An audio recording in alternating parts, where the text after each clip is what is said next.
que nous appelons Maître Avatar. C'est avec lui que nous allons faire le point justement sur ce thème très intéressant, mais que d'aucuns n'abordent toujours pas, la partie féminine des dieux. Point d'interrogation. Maître Avatar, beauté, bonne année, bonne santé, bonne activité. Merci infiniment pour l'invitation. Meilleur vœu na batinyoso.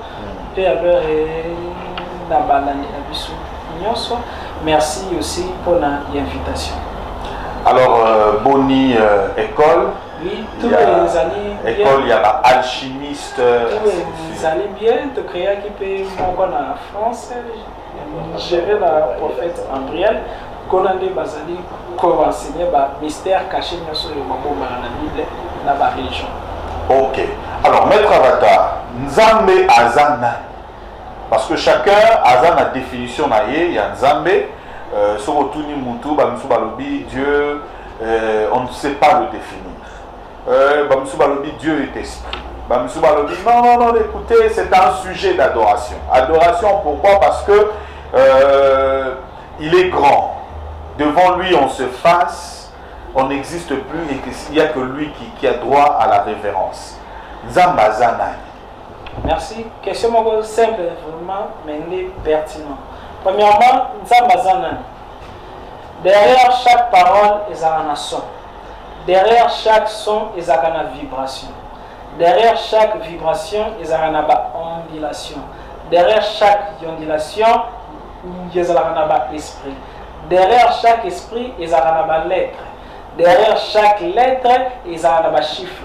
Derrière nous, il y a une énergie. Nous avons une énergie pour aller faire mouvoir chaque chose. Donc, nous allons résister. Quel que soit le démon, quel que soit l'ange, quel que soit Batu, quel que soit Banzete. La case n'a pas énergie moko et fan na case. Alors l'énergie wanande ya wanande présence nzambo ezali ko aller y habiter tout la case ya univers. Maintenant personne wana ya énergie dans les créations il y a ces distinguer parce que la case ya énergie alors on a les physiques puis alors la physique quantique et tozarana dans les dernières fréquences. Et ça veut dire positif, c'est comme pile. Ils en ont plus, ils en ont moins. Nzambe, d'abord, n'abeta du solo, Nzamba, Wutawaki, Simanango, de se faire quoi? Les origines des dieux, la provenance des dieux. Il y a pas que Nzambe il existe par lui-même. Dérangement et salaté, balanda bien parce que il y a des aliments difficiles. Oyo pole, il y a le baki na na troisième ciel. Na yoki makambo yo yepeki sela mili moto yoka pe alors ya loba. Alors nous va bobo vraiment grâce pour la koloba. Nzambe ya uta wapi. Abanda ndenge nini. Ya pas que monde ça. Ya pas que ba ange bazal. Ya pas que ba démon bazal. Avant même que mon existence ezala. Ezaki na univers moko oyo tokoki combien on a hébreu un sauf aou veut dire néant primitif. Na néant dans l'inexistence wana ezalaki na être moko inexistant oyo abanaki wali fana na kati ya existence donc être moko existant abanaki kofana na kati ya inexistence donc mutu wana bakokaki kopesa kombo te bakokaki kwa nominé te yazali au-delà ya conception nyonso azali pas dans l'esprit azali ni au-delà ya esprit. Alors mutu wana yabi non de Seigneur il y a se distraire parce que existence fait c'est la distraction ya suprématie ensemble. Lorsque Nzambe a kokota la distraction ba monde de coexister ba c'est pris bako exister biso peut to exister c'est distrait. Voilà, notre existence c'est une distraction là. Alors distraction bah ça arrange jamais seul. Parce que tous les gens qui naïe en lui, pour lui, tous les gens qui n'a quatre naïe, donc il y a des qui comme mais donc il connaît la bamassam, batsam la carte à chasser. Tous les gens qui n'a quatre. Alors, quand il y a les Seigneurs les céréales distraits, les céréales fragmentées. Alors, avant qu'il n'a pas mis un monde, elle sauf à où avant la lumière, néant primitif, tout beau. Alors, il y a quoi de bimisa, parti moko kuna, libanda, il y a monde zouana. Nous avons inexistant, car pour le faire exister, tout na quand ça monde, il y a illusion, je sais na zala double. Nzambe azaki moko na kati ya néant, ya bimisi deux aspects. Il y a aspect, il y a père divin, na aspect, il y a mère divine. Na lobi te ke banzambe bazalaka na ba sexe. Na lobi kaka ndenge moko pile ya téléphone. Ezalaka na partie plus, ezalaka na partie moins. Pour aller pesa courant, kaka ndenge moko permet pour la création, nous avons une énergie et c'est ce qui a engendré deux aspects. Partie à père divin, na partie à mère divine. Esprit, au-delà de l'esprit. Moi, je qualifier les athées. Énergie na bango, si manango bako, il y a engendré trois grands principes esprit. Trois grands principes esprit, comme Père, Verbe, ton Fils, ton Saint-Esprit. Si Manango, tant que le parent n'est pas parlé, ça veut dire que le parent n'a pas parlé. Créer 12 mondes angéliques, dans l'organisation, dans tout. Maintenant, chaque être créé, tout l'angélique et Zakar, toujours dans deux aspects. La même chose. Ngai nazali combinaison ya papa na mama. Donc ndam ya elongi ya papa, ndam elongi ya mama. La même chose que yo. La même chose, montunyo ça zakana ndam ya partie à père divin, na ndam ya partie à mère divine na kati na ye. Ba ange ba ko biso tout to ande. Ezali toujours na ba partie wana. Siko ko na to ezali na ba partie wana na kati ya création et aussi la partie à père divin, la partie à mère divine. Aujourd'hui, comme la création à la planète Terre, nous sommes appelés dans le 9e degré spirituel. Et vous allez moi, si mon comme on a Gaïa, vous allez considérer comme mère la création et la planète Terre.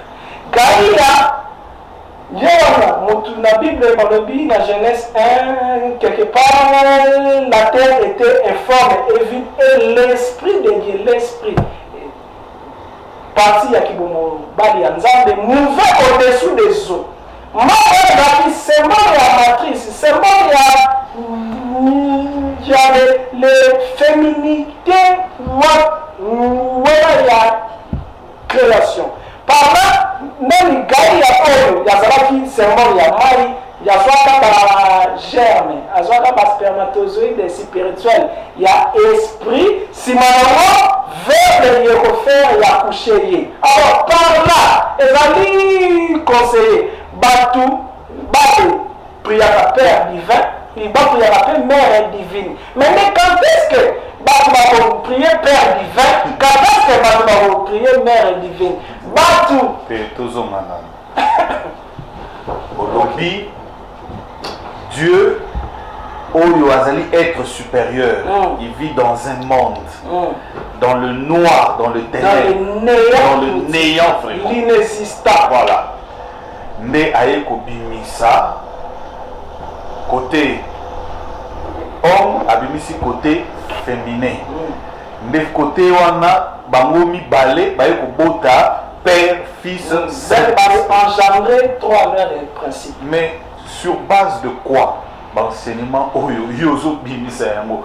Parce que Bato Bazo dans la Bible, Bon, il faut pas non. C'est pas vrai, va passer à l'eau, débat, il y a quitté. Au commencement, Dieu créa les cieux et la terre. La terre était informe et vide. Il y avait de ténèbres à la surface de la terre. L'Esprit de Dieu s'est mouvé au-dessus des eaux. L'Esprit de Dieu se mouvait au-dessus des eaux. Voilà. Si vous na se mouvé wana, mai wana oyozo ben nazo, ozo lobela comme la terre de la terre. Non, c'est rien de vérité. J'avais dit, donc,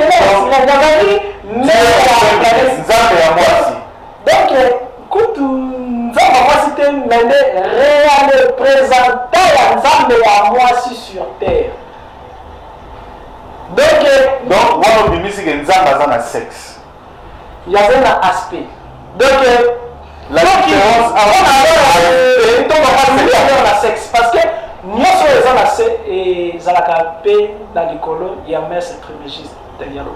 Tout ce qui est en bas est comme si il y a un maître trimégiste. Donc, il y a un modèle, nous avons un maître trimégiste. Non, mais Jésus a un grand maître, grand magicien. Ma maman est qui n'a bondoki. Ma maman est nous allons dans la profondeur belée. C'était pas pour rien. Pour rien avoir des fois avoir un miracle sur Jésus qui toujours pour la maison. Puis à Jacques Jean a même mis parce que ils allaient dans la secret chaque religion. Ils allaient dans la partie culte, la partie occulte. Occulte ne veut pas dire seulement satanique. Occulte veut dire secret. Connu et protégé dans bien connu. Alors, si on a pas de Seigneur, il y a bien connu. Il y a même des fois, tant qu'on va impliqué, il m'a choqué, mais en fait, les temps, place aux alaki wana. Parti à Baboti Mokili. D'abord, on a expliqué dans la création, il y a 12 mondes angéliques. On a expliqué que Nzambe ya mwasi na Nzambe ya mobali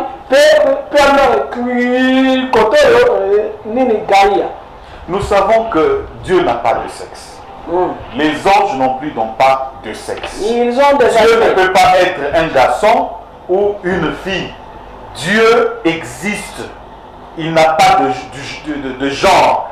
Mais Avatar Yolobi que non, Nzambe n'a aspect féminin, Nzambe n'a aspect du sous masculin. Dans chaque religion, même Azali. Finalement. Dans chaque religion, même Azali vénéré. Vous savez pourquoi les catholiques les prient à Marie?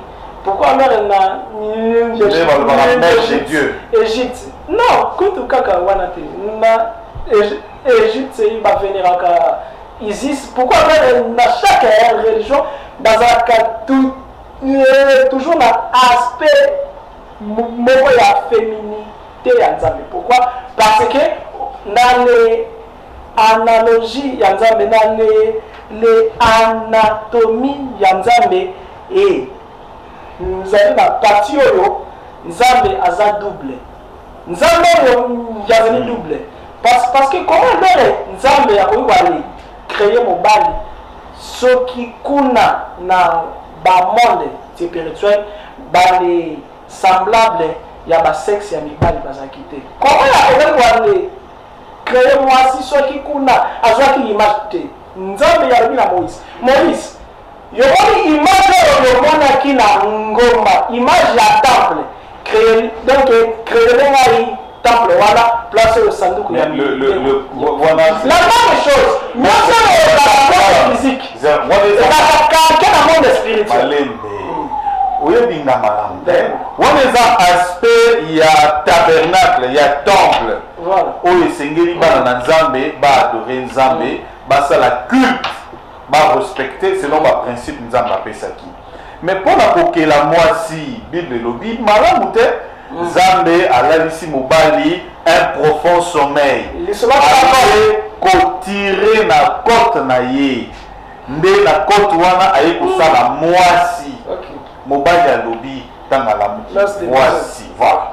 yo kutoyi sikoyo comment yo ko expliquer mon aspect wana ndenge mususu wana yoka yomoni même ata parti wana soki amere balobi na maître yexplique masolo ya dan d'abord premièrement ezali banini yo langage codé balangage symbolique ezali ya prendre ya les lettres te nini yelekaki concernant Adam et Ève. Premièrement, les premières personnes,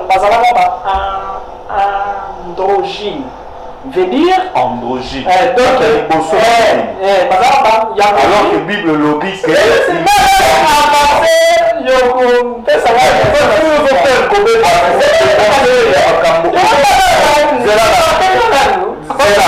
source na yo ezani. Source.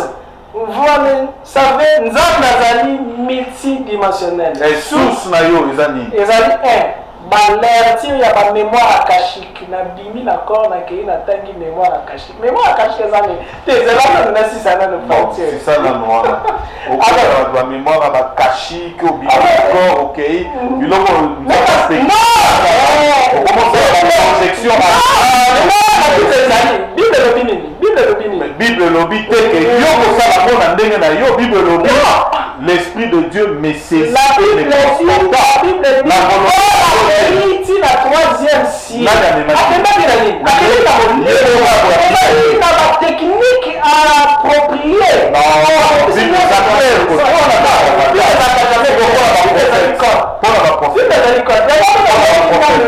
non mais merci de ça partir là il y a dans la OK. Premièrement, Nzambe asalaka bato liboso bazalaka ba androgyne veut dire azali yoko mais azali mbala moko mobali mbala moko mwasi mbala moko mobali mbala moko mwasi babaki ko se reproduire na sisi parité comme ba amibi ya débat la kazaka mbala moko ya mokolo babaki na jamais de la vie de la ville d'Éden. Et où tu as pu me rappeler? Si je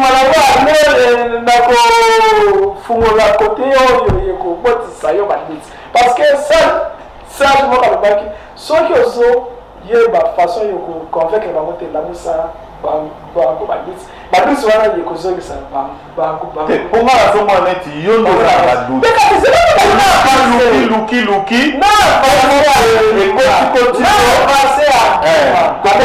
la ville d'Éden parce que babadali wali fond la ville d'Éden babadali convivre na anarchie parce que loi ezalaki te bazalaki trop bien tout mais des fois bakotaki na quand les la majorité peut dans l'opposition. L'opposition, c'est les démons, majorité va ange parce que les alliés comme l'Assemblée nationale. Si on va continuer comme les flics, par là, les anges, c'est qui n'entendent que non, et c'est les bateaux de Bazala, ni mené, Bazali déjà puissant parce que Bazali qui non, créer notre image et à notre ressemblance.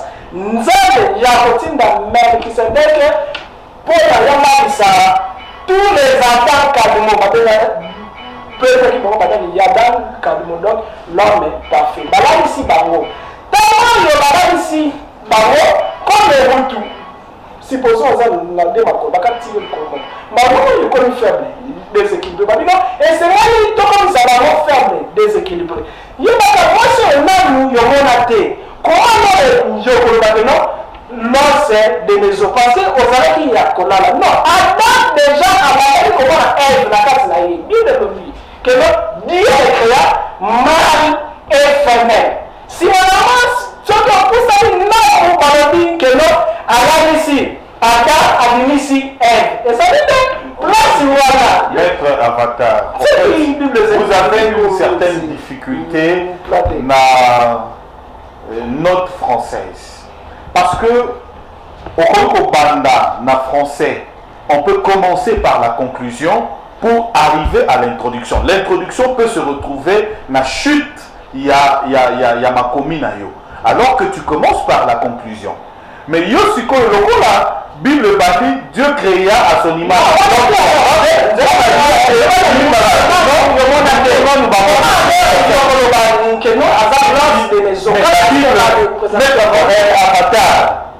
yo pourquoi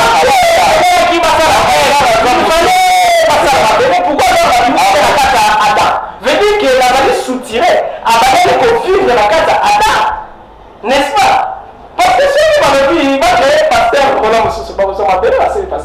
mais comment on a fini la carte naïe quand il y avait moi Sinde avec un mot de monsieur bébé? Veut dire que Adam déjà pour vivre la carte naïe. Moi, on a dit que il a des androgynes, Adam, les premières races. Si on a parce que comment, j'explique pasteur, comment ngai mettre nyoka mettre place moko na bana pourquoi nous avons le rôle na nyoka wate deuxièmement comment nous avons omniscient atana babakali ayebi teke babaka maki ezali na likambo moko na ngwana na lingi na ici sikoyo omoni yo sikoyo omoni nazwi yo place oyo parce que yo ozoloba ke non naketaka na réflexion na yo oyo ya nzambe eza kode sikoyo ntango yo ozoloba bango babatani nzambe ayebi teke babatani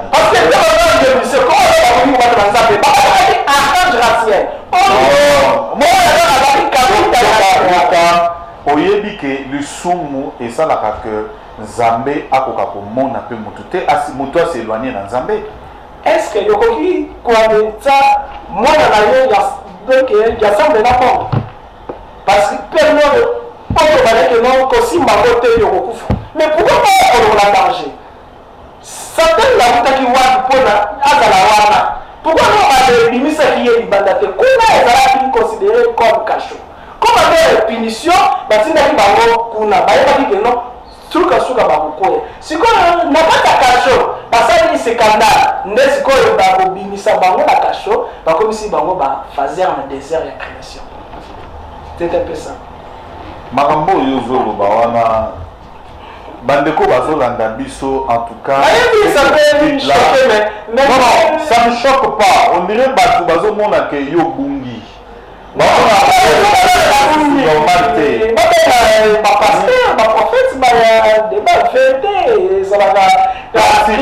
Placide Massese Akimi. Tu as vu que le prophète Placide Massese Akimi. Problème les athées. Mais, quand Yozo Lobawana, Makambo Yozo Lobawana, est-ce que vous se rendre compte Nayango que vous déviez déjà? Non, Bato dévie ça. Dans concile a Vatican tant le basani ça qui va livre imaginez bozui ba livre nale pouvoir nini boko la bela oyo ezali ya nzambe oyo ezali ya nzambe te et bolobi deutérocanonique na canonique na apocryphe alors c'est pas en fait ba livre nyoso wana ba évangile à Marie ba nabi Judas basalisa moto mutu yo atangi ya koboya to ya koboya te makabu yebele banomola mususu babakisa balivre bele batanga na kati ya bible na biso te parce que makabu nzambe ezali profondeur koleka kindoki bamanji nyonso s'inspira na religion chrétienne mais c'est parce que chaque verset biblique est dans une dimension à profondeur. Ah, tu vas voir le quoi. Tozo ngana nous wani za makamususu ba olobango. Tozo ngana nous na likambo ya la partie féminine de Dieu. Quand tu expliques ça, ok, ko ndimbolango de manière un peu simple, ya motu nakati nae moi c'est abimi. Ce qui veut dire que en Dieu, il y a la partie féminine. D'où il faut, dans la religion, la religion, on citer même l'église catholique, parler de Marie, citer Isis, égyptien, bon, la scientologie, ainsi de suite. Les gens adorent Dieu, au féminin, tout ça, c'est comme reine, sirène, ainsi de suite, qui sont traités comme des dieux, maître avatar. Est-ce que vous êtes sûr des choses que vous avancez réellement? Parce que tout à l'heure, le débat va être chaud. Hein? Donc, mon pasteur Jean-Noël a commis pour que tu continues le débat au Naye. Mais dites-nous un peu, quand vous parlez que Nzambe, on peut retrouver Nzambe na féminin, de la Makambu, il y a ma première race. Est-ce que vous êtes sûr de ce que vous dites là? La toute source d'inspiration, au ma mémoire, il y a caché. Quand on a bloqué dans l'action, comment on a collé, Bimalacor, ok, on a comme un journaliste. Pour Dieu s'inspirer. Bon, ok, bon, on va continuer notre débat parce que ça devient un peu houleux par rapport à ce qui se passe. Dis-moi aujourd'hui, est-ce que la question est claire? Tozonga na sujet. Nzambe, Dieu qui a créé le cieux et la terre, Nenge et Bandeli. Parce que et Bandeli, la Bible, il y a Batunions et Bandeli na Nzambe. Dieu. Na baptême sous balobi Elohim. D'ailleurs, Elohim est la c'est là. Yokana nous. Polythéiste. Balobi Elohim créa le cieux et la terre. Elohim. Tant que Elohim, Elohim il a dit plusieurs dieux. Et lui kolobake moi si présent à 4.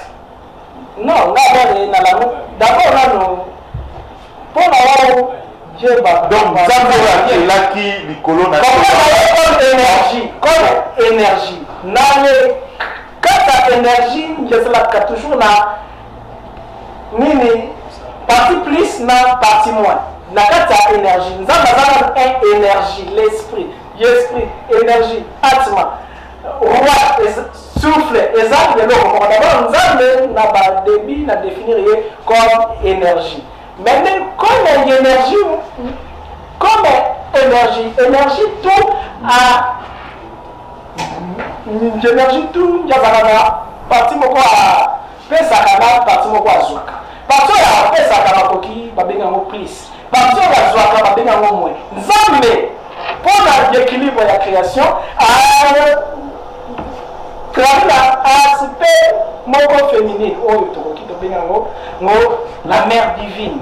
Parti moko masculin dans un idée koloba bien que non yala dans la pantalon te chic mais par rapport à l'énergie babengi père divin. Yezali la père divin na mère divine. Mais écoute na ba livre apocryphe ya Bible oyo Vatican longola Jésus alakisaki ba apôtre na ye prière ya notre père na prière à notre mère. Parce que elle est chrétienne. Même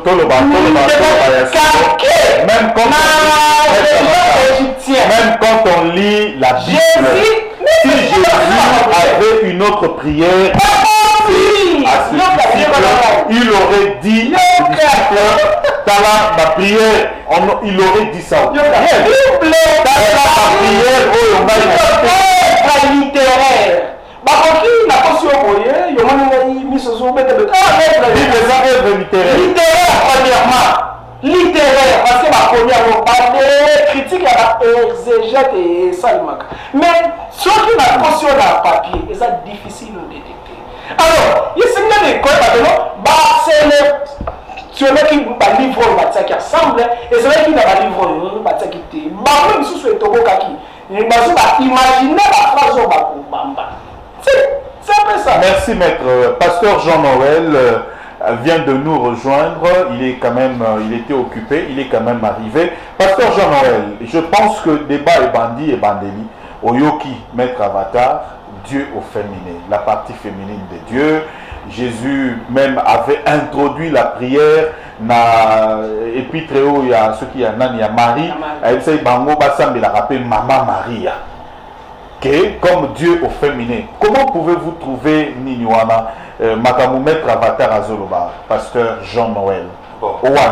Merci beaucoup, monsieur le journaliste Roland Isso, pour cette marque de confiance que vous avez encore une fois de plus témoigné.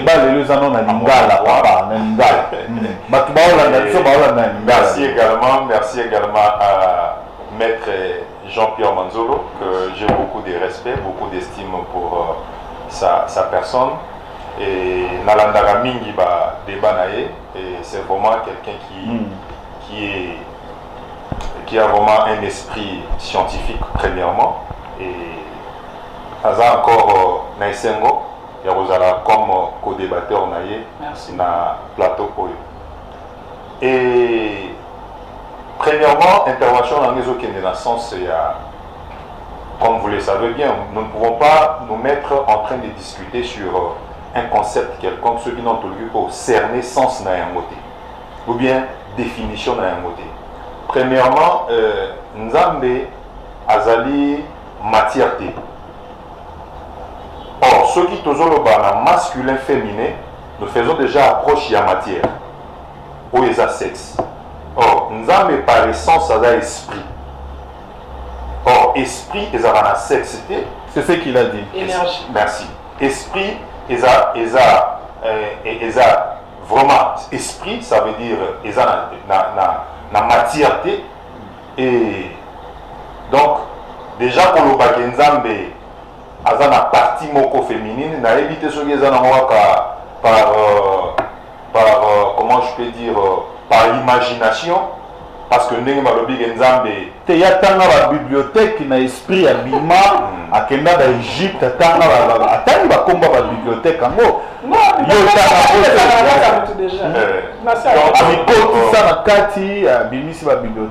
tout à l'heure, s'il faut que j'aille un peu vite pour nous rejoindre réflexion et à mettre avatar, alors dans l'enseignement que le Seigneur Jésus-Christ avait, Pesaki, excusez-moi, on a tendance à le en français, à l'accès du on peut le semble la maman Marie. Ce qui vraiment. Notre mère. Excusez-moi. Peut-être que c'est pas précipitation de notre famille comme maman Marie, mais à l'accès du on peut n'enni à ressemble là, Nzambe le rôle la maman.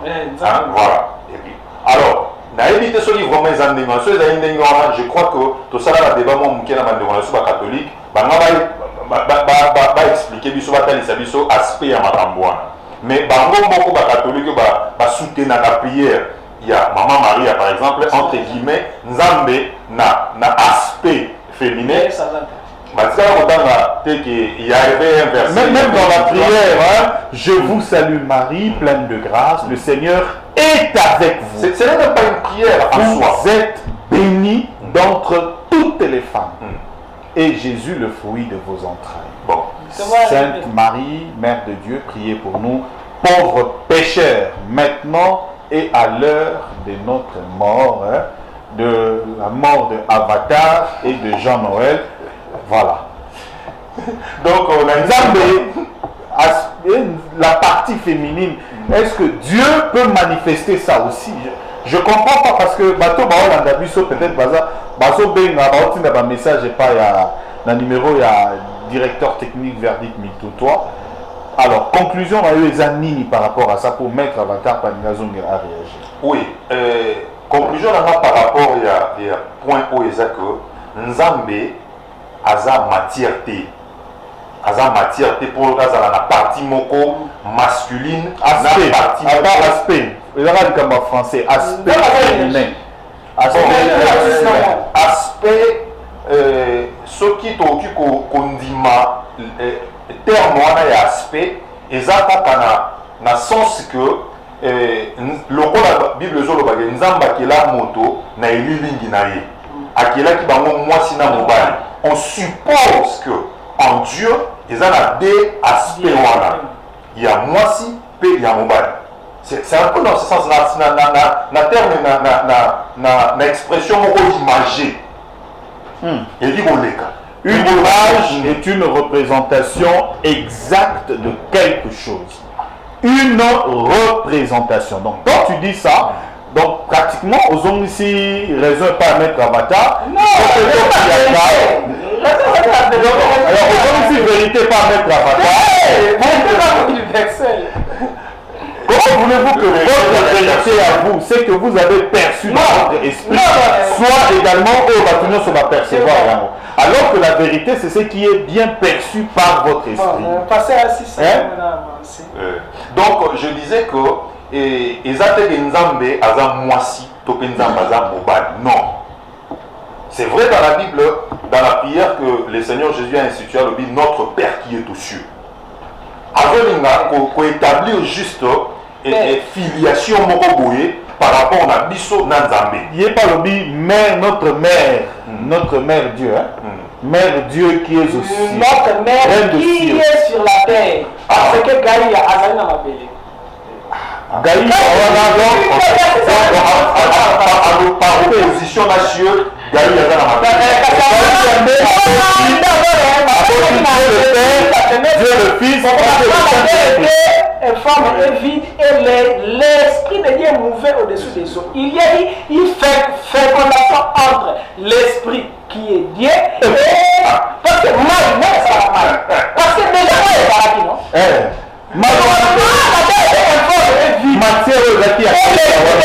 Parce que déjà la vie du Ouattara, comment moi Zaki na kati Zaki vide quelque chose à Zaki. Non. Non, d'abord, Zaki pas la pasteur, Azom c'est la théorie. Alors, comme le pasteur, Azom Seninga, pour la pas comprendre, biso d'abord, premier c'est nous d'abord. Non, religion chrétienne est allée plagier. Plagier la ligne. Il y a nous comme nous sommes copier, toujours dans la imperfection dans ma vie. Donc réfléchir. Comme théologien, comme bâtiment quand même, doit Jésus, dans le vie, abotami dans zéro. Mais même histoire de la vie, même histoire de la Horus, Dieu égyptien. Quand on même il y a l'isolo, il y a vie, il y a Jésus. Quand la même histoire de Jésus, il y a l'isolo, il y a l'exemple égyptien, Horus. Non, maman, Isis.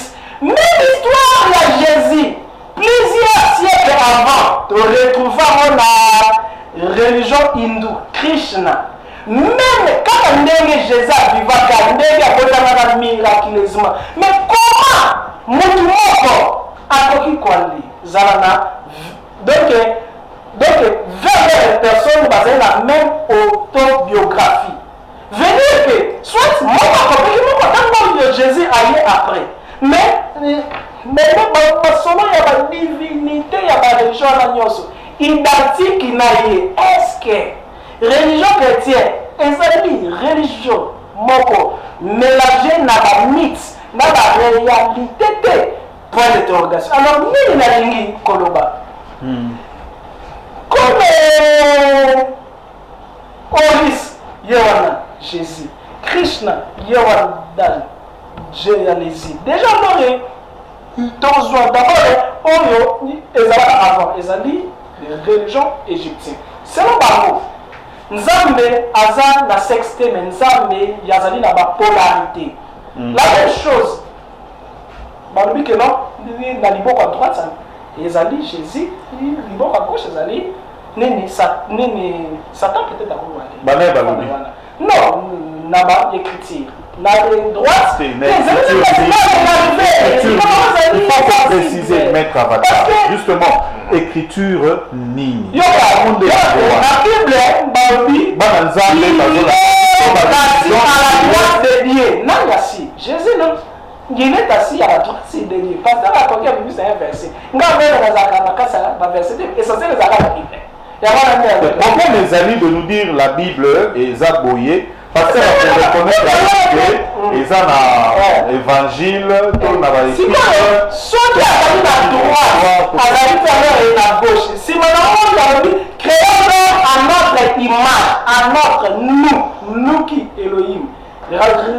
Il me l'a dit plusieurs. Créons l'homme à notre image. Au pluriel.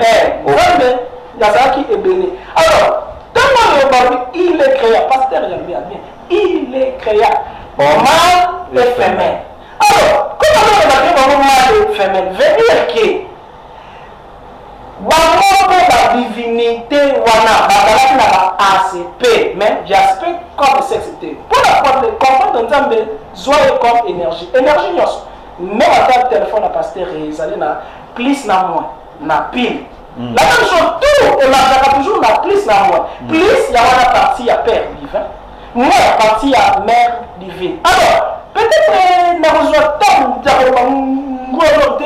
nous sommes le bassin à Père comme grâce matérielle, comme santé, et le caca la Mère divine pour y appeler ça. Comment ça? C'est c'est ça le cas. Mais Bible, les autres, bon côté, il n'a qu'un sapin. Il y a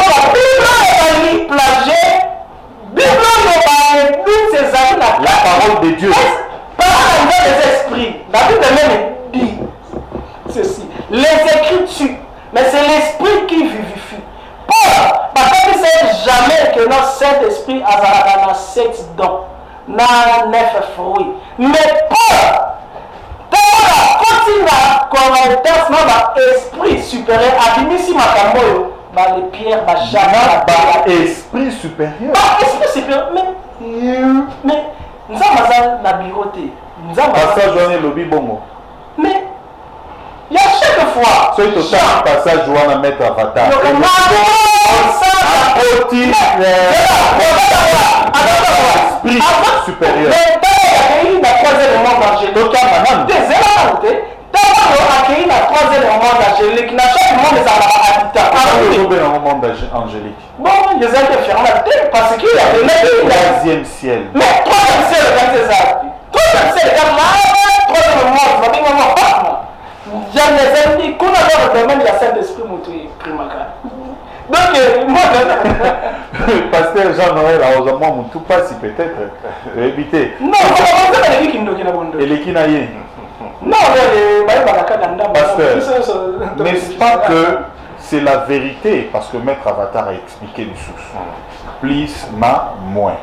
Quand Dieu dit créons l'homme à notre image et à notre ressemblance, il créa à l'image de Dieu l'homme et la femme. Donc, tant que bamoni mutu, bamoni mwasi, soko sangisi bango nyonso bauti na kati ya nzambe. Bango nyonso bazosala image ya nzambe. Image ni koloba représentation exacte de quelque chose. C'est-à-dire que là, au mitali na miroir, tu te vois projeté dans le miroir. Dans Batali, au monde aussi, dans miroir,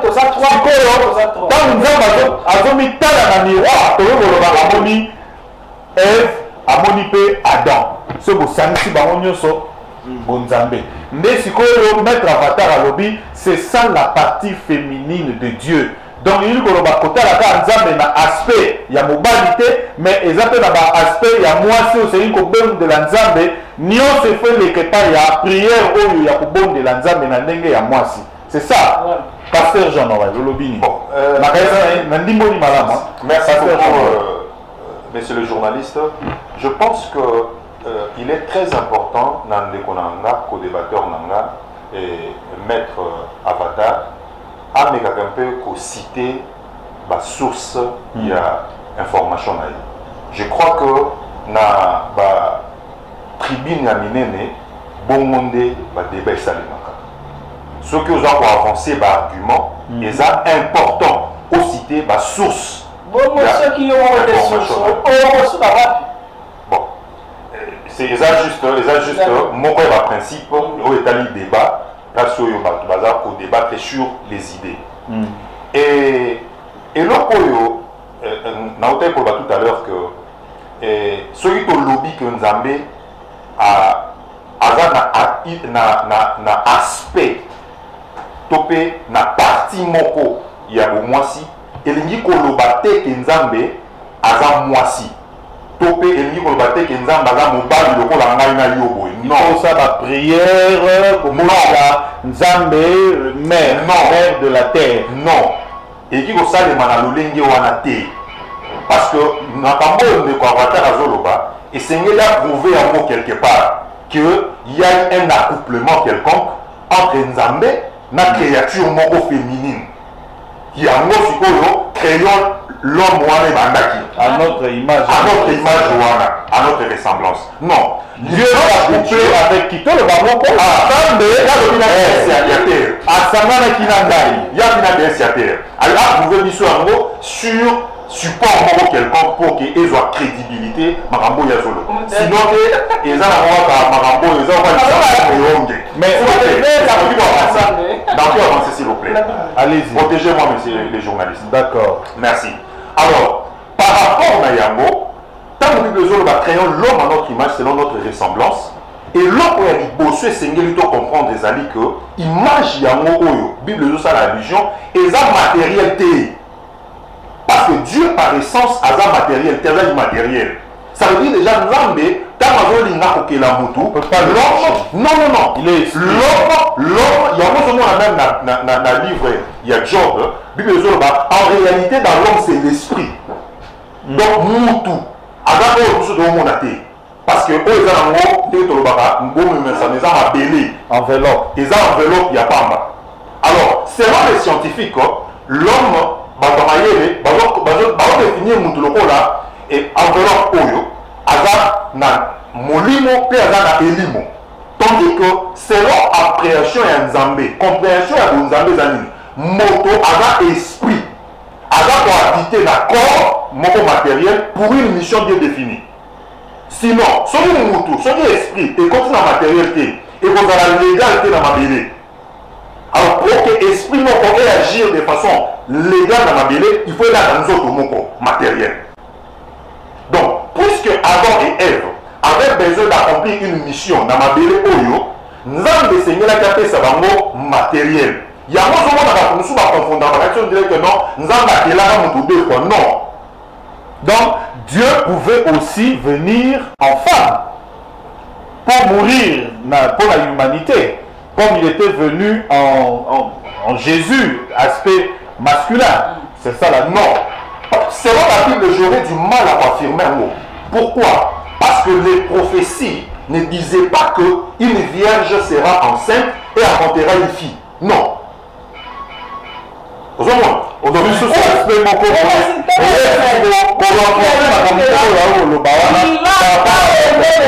Qu'il a envoyé son fils. Mais il a pas de fille.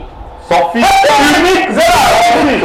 Pourquoi il a envoyé son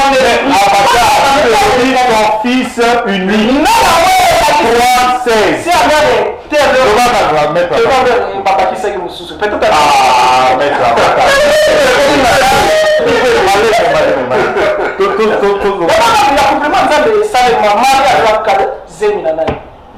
Marie, par la vertu du Saint.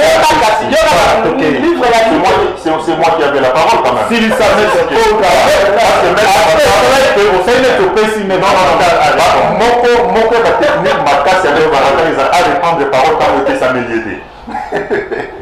alors, mais c'est le journaliste Roland Issou. Voilà. Que Nzambe a besoin, il y a nous autres pour qu'il y ait un Nzambe. Non. Même si ma parole, on dirait que non, Nzambe pas dans Nzambe, il faut l'amour, il faut pas s'imbailler. Non. Tout à l'heure, quand Dieu a tant aimé le monde qu'il a donné son fils. Alors, Mbaramoko par déduction a dit que quand après 6 mois il y a mon bail, c'est ah mais non, attendez, ça, ce que la Bible est Bible est né le bango. Bible est né le bayango. Bible est né le bayango. Parce que Maître Avatar, je pose une question. Ils à la pasteur Jean-Noël, ils à la Maître Avatar. Lorsque nous lisons quand même les Écritures, nous sommes quand même lecteurs. Il y a Bible, tu l'as appelé Bible Makassi, tu as 5 fois du début à la fin, toute la Bible. Mais lorsque Bible Zolobela, Kobota et Nzambe, pour na kokende parce que pas Marie, mais kokende pas Marie, est-ce qu'il y a eu accouplement? Question à les amis. Justement, nous posons des questions même par absurdité. On a essayé la maille de fond. Voilà. Ça c'est l'aspect de Bosso. Est-ce que Nzambe a qui peut s'accoupler na Marie? Tomo Momo Santu pour marier sous Abotama. Réponse de Bosso. Bible PC lui sous réponse Monsieur le dit. Le Fils unique que Dieu a engendré. Aouti na entraille Nzambe. Je pense que vous connaissez le passage très bien. Alors, quand on dit ça, vous avez que ça aspect par rapport à Nzambe et ça par rapport à Bisso Batunde, vous comprendre que Nzambe a s'accoupler ou bien Dieu a fait que son fils unique. Balobi même temps à Hébreu 9, lorsqu'il introduit de nouveau le fils dans le palais, il dit que les anges t'adorent, ton Dieu t'a oint, ainsi de suite. on comprend que c'est différent. Mais pourquoi cette faveur n'a pas été donnée aussi à celle que vous avez appelée Dieu féminin de la terre, d'être également au ciel selon ces aspects-là? Alors, pour répondre, Bandeo Mazola Nabiso, donnons 5 minutes, puis pasteur a 5 minutes pour tout équilibrer. Et ça, débat avec Bosoto Bandi, débat religieux. Premièrement, nakende nanu ko signaler que non ngai inalobi te ke nzambe alataka pantalon to jupe. Nzambe aza na ba aspect comme énergie, mais esengeli toi de yeba que non ba modifier ba écrit batika kaka ba parti ya ba événement ya père divin, alors que par modifier bato yo basaleli na biso Bible. D'accord. Bato basaleli na biso Bible, bato yo baréunisaki bani ils ont modifié, ba modifier ba kombaki ba misusu pona intérêt na bango moko personnel. Alors concernant Nzambe même atana njasepe wana te Marie soki Jésus sengelaki ya na monde comme esprit, mais maintenant lore abotami kaka mbala moko comme boye abimi to pe amele Nzambe alaki azela Joseph na Marie mwasi ya batu basangani sima nango azwi esprit na ye atie na kati, mais nini esalemaki like elobi clair ntango Marie alobi mais Gabriel yo oye na kopa Nzambe. Bon, ngai nazali na mobali te nakobotela Nzambe ndenge nini? Gabriel alobi molimo Nzambe kozala likolo na yo. Molimo voilà découvrir, mais yo pe soki olingi créer bébé tu vas leur découvrir ta femme. C'est la même chose. Non.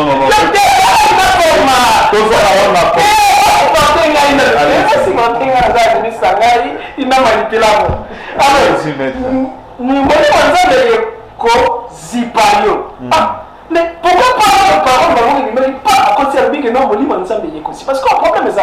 Soit avec mari a lobaki na dimension ya bomoto akomaki na dimension ya molimo azwi solili ya Nzambe akodisa na kati na ye tope Nzambe ate matérialisaki physiquement à s'accoupler na mari, parce que yo kana bien tous les yelongi ya mwana ezalaka toujours 50% papa 50% maman. Alors soki Nzambe esengalaki ya botama mama na ye pe esengalaki azala Nzambe papa epanisi mbala Marie comme représentation ya mère divine na kati ya création. Est-ce que nous allons se faire les prendre? Mais ça allait quand même. Mais on a parenthèse. Bon, on a dit fils unique. Jamais dans la coquille. Bête à solo ya garçon, ceux qui n'ont évité que fille à Zalaka. Et c'est simple. Jamais dans la fille, ceux qui garçon à Zalaka. Jamais dans la coquille qu'on va plus, ceux qui mourent à Zalaka. Nos amis, qu'on de la création. Il y a un Nzambe, il y a dans la fils. Je dis que Nzambe, voici. Nzambe, dans la maman. Mais, je veux dire que il y a la bonne à Botaki. Voilà. Tu as même la Bible, même Moïse, Moïse, Nzambe, a ça, temple, Ndengo, Monaki. Nangomba, n'a pas plan de reçu. On va continuer le mardi. Pasteur Jean-Noël replique comme ça. On va faire une conclusion partielle parce que le roi Débé Fumwami, on revient le mardi, mais on va vraiment nous suivre Nabat Ngonga Ebele. Merci pour chuter par rapport à numéro à l'élo na olobaboye. Et nous devons comprendre l'inquiétude naïe parce que nous devons comprendre mathématiquement. Abi moi ni point bisona autobota maboye fallait que papa na maman va sangana pour que tout madou il faut li esengeli ya mona to kokani soit mwana zo et le ndamba papa le ndamba maman.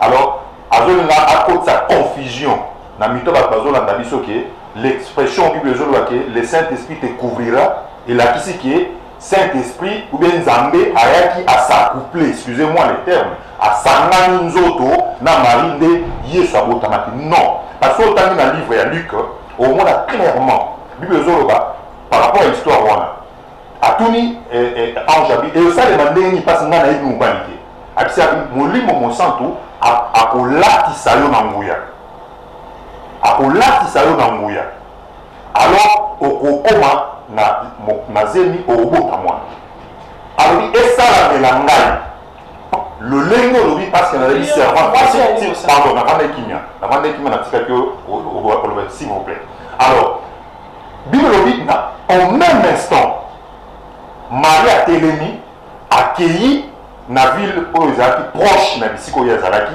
et pas ya pas Zacharie na ndako Zacharie Zalaki mobali ya Elisabeth a salué ye abi na mote na yo Elisabeth a dit boni ko sala melangai que maman ya mokonzi na ngai aye kotala ngai c'est le même jour au même instant où le ange s'est séparé de Marie a télé accueilli par Elisabeth. Alors, c'est quoi? Non, Bible dit 6 mois après. Bible dit 6 mois après. La salutation en place, Bible dit 6 mois après. La Laxayo. Biso, voilà. Mettre 6 mois, tu as Biso à téléspectateur. Sans Biso dans la téléspectateur. Pour la salutation place, 6 mois après. Non. Bon, on sait parce que Ange ça dit, dans le moment où on a Bisayo, parents na yo Elisabeth a déjà na 6e mois. Peut-être pas non. Nalobi boye Marie a na 6 mois de grossesse. Ou bien 6 mois après. Non, s'il vous plaît. Bible l'hôpital Ange lobi que na moment na zo na yo parents na Elisabeth a déjà na zemi a avancé en âge. Na 6 mois de grossesse. Non, a na 6 mois de grossesse. Très exactement. Peut-être qu'on a encore une confusion, mais confusion est zatée. Accueilli dans le moment où on a passé par les 6 mois après, il va téléspectateur ou dans le moment où on a accueilli par Elisabeth.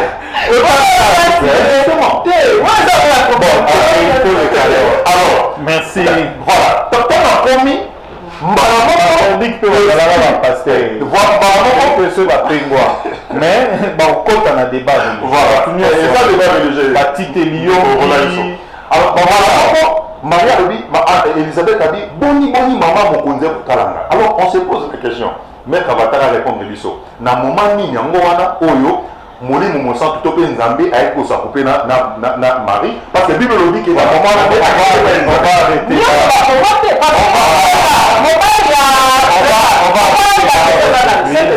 Papa Jésus.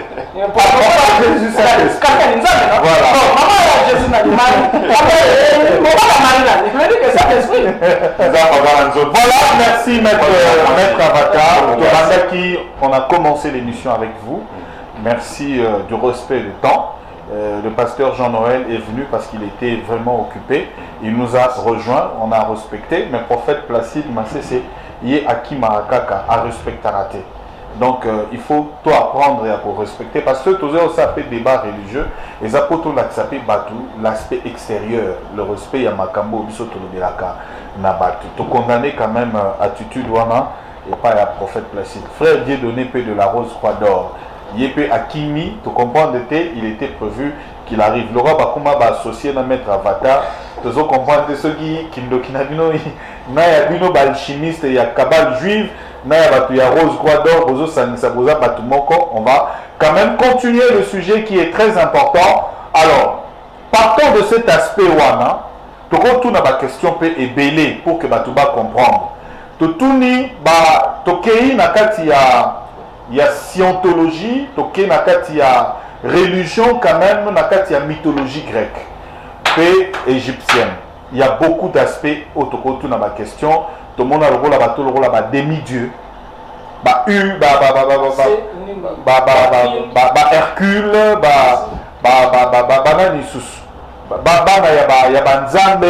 demi-dieu, donc total film et ça pour rien. Et ça va biloko oyo tozo tourne yango pour que tu aies situation na yango. Alors merci d'avoir suivi ce premier numéro de débat religieux sur Donza Télévision. Merci à M. Basile Longo. Merci à l'honorable Zachary Bababasseux qui a dit continuer le débat religieux ici encore à Donja Télévision, parce que c'est la même télévision. Continuez avec Mogrosso, continuez avec tout, parce que nous sommes ensemble. Merci à vous pour les encouragements. Verdict Mituntois, Blanche Pembe, Madame Nelly, merci à vous. On se retrouve mardi. Suivez-nous en rediffusion aujourd'hui même à 19h30, demain encore, et puis nous allons continuer. Allez, au revoir chez vous.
Kita